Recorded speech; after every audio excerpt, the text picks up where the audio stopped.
আমাক 2 ঘণ্টা সময় দি দিয়ক সরকারে। 2 ঘণ্টা সময় আপনার সরকারকে দি দিল, আপনি কি করব করক। 10 মিনিটের ভিতরে বাংলাদেশে নাইকিয়া করে পেলাম।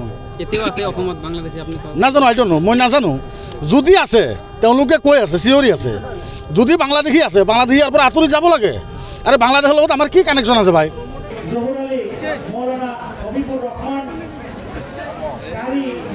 গোটাই অসমৰ ভিতৰত আৰু নৰ্থ ইষ্টৰ ভিতৰত মই যিখিনি পলিটিকেল লিডাৰক দেখা পাইছোঁ, আজি মই জইন কৰিছোঁ কাৰণে যে সেইটো কথা ক'বলৈ ওলাইছোঁ মই, সেইটো আচলতে নহয়।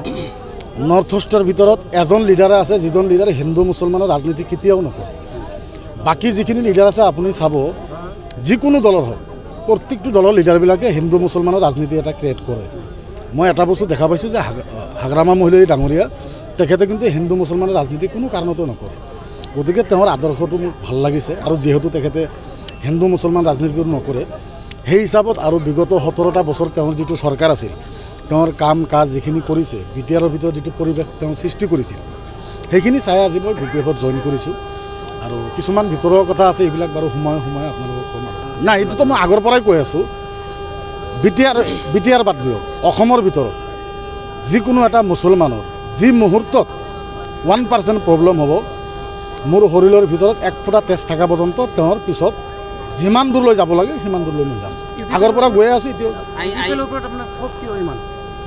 খুব নহয়, আচলতে প্ৰব্লেমটো কি হ'ল, তেখেতে যেতিয়া বিটিআৰৰ ফাৰ্ষ্ট টাইম চিফ হ'ল, তেওঁ বিটিআৰৰ বহু সংখ্যক আলেমসকলৰ লগত, জোনাববিলাকৰ লগত তেওঁ বৈঠক কৰিছিল ওদালগুৰিত।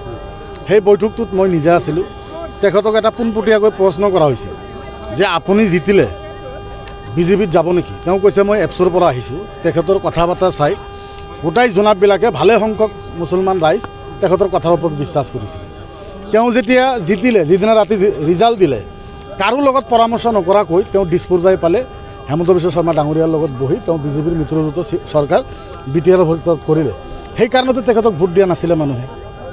তেওঁ অকণমান ৱেইট কৰিব লাগিছিল, বিটিআৰৰ ৰাইজৰ লগত আলোচনা কৰিব লাগিছিল। ভোটটো UPPলৈ দিছে না। তেওঁৰ যিটো এজেণ্ডা আছিলে, তেওঁ এজেণ্ডাত স্পষ্ট ক্লিয়াৰ কৈছিলে যে মই প্ৰয়োজন হ'লে বিৰোধী দলত থাকিম, মই চিফ হোৱাৰ কাৰণে অহা নাই, বিটিআৰটো শান্তি কৰাৰ কাৰণে আহিছোঁ। আৰু আপুনি চাব আজিৰ তাৰিখ পৰ্যন্ত বিজেপিয়ে এনেকুৱা কি কাম আছে যে মুছলমানৰ বিৰুদ্ধে কৰা নাই? অপেন কৈ দিয়ে মুখ্যমন্ত্ৰী ডাঙৰীয়া।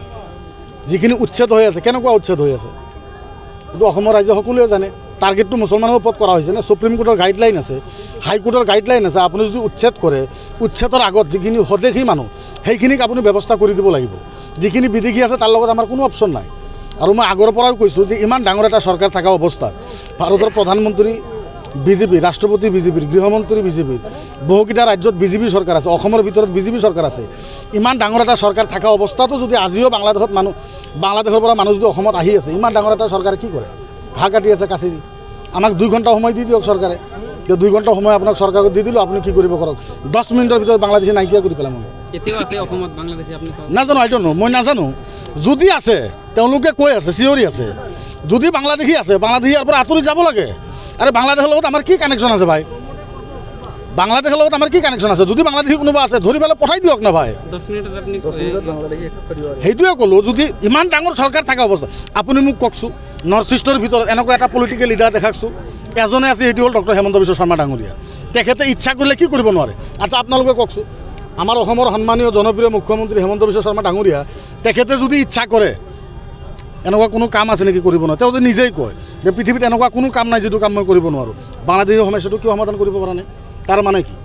তাৰ মানে হ'ল এইটোৱে, মুছলমানে নাম ল'লে, বিজেপিৰ বাংলাদেশীৰ নাম ল'লে, জোনাবৰ নাম ল'লে, টুপিৰ নাম ল'লে, দাড়িৰ নাম ল'লে, গো মাংসৰ নাম ল'লে লিডাৰ হোৱা যায়। মুছলমানক আপুনি যিমান টাৰ্গেট কৰিব আপুনি লিডাৰ হৈ যাব। কালিৰ পৰা আপুনি নিজে মুছলমানক টাৰ্গেট কৰিব, আপুনি লিডাৰ। ছিষ্টেমটো পৰিৱেশটো এনেকুৱা হৈ আছে না, সেইটোও হ'ব নালাগে। আমি সদায়ে বিচাৰোঁ, এভৰি টাইম আমি বিচাৰোঁ যে অসমখন ভাৰতৰ ভিতৰত আটাইতকৈ ভাল ৰাজ্য হ'ব লাগে, ধুনীয়া অসম হ'ব লাগে। আৰু আমাৰ দীৰ্ঘ বিশ্বাস অসমখন ভাল ৰাজ্য হ'ব আৰু বিকাশ হ'ব। 11টা নাই। আৰু শুনক, অসমৰ ভিতৰত এজন জোনাবে আছে যিটো ভয় নকৰে, সেইটো হ'ল মুফতি মুকিবুৰ ৰহমান আজাদে। মই কাকো দেখি ভয় নকৰোঁ। কিয় ভয় কৰিম? তেওঁ মানুহ, ময়ে মানুহ। আজি ক্ষমতা আছে, কালি নাথাকিব পাৰে, এইটো ডাঙৰ কথা নহয়। কেছ 11টা নাই, 1000 দিয়ক না, কি অসুবিধা আছে? গণতান্ত্ৰিক হিচাপত লৰাই কৰক না। যুদ্ধটো কেনেকৈ কৰিব আপুনি? গণতান্ত্ৰিক হিচাপত কৰক, ডেমক্ৰেসি হিচাপত কৰক ভাই। মইতো অসমৰ ভিতৰত কিছু কাম কৰিছোঁ না, মোৰতো কিছুমান মানুহ আছে না, মই ইচ্ছা কৰিলেতো কিবা কৰিব পাৰোঁ না। সেইটো এটা কথা হ'ল নেকি? আজি বি টি আৰত আপুনি চিফ হৈ আছে, আপুনি কেছ দি য'তে মতে জাকি থাকে, আমি গৰু বাছৰ নহয়তো।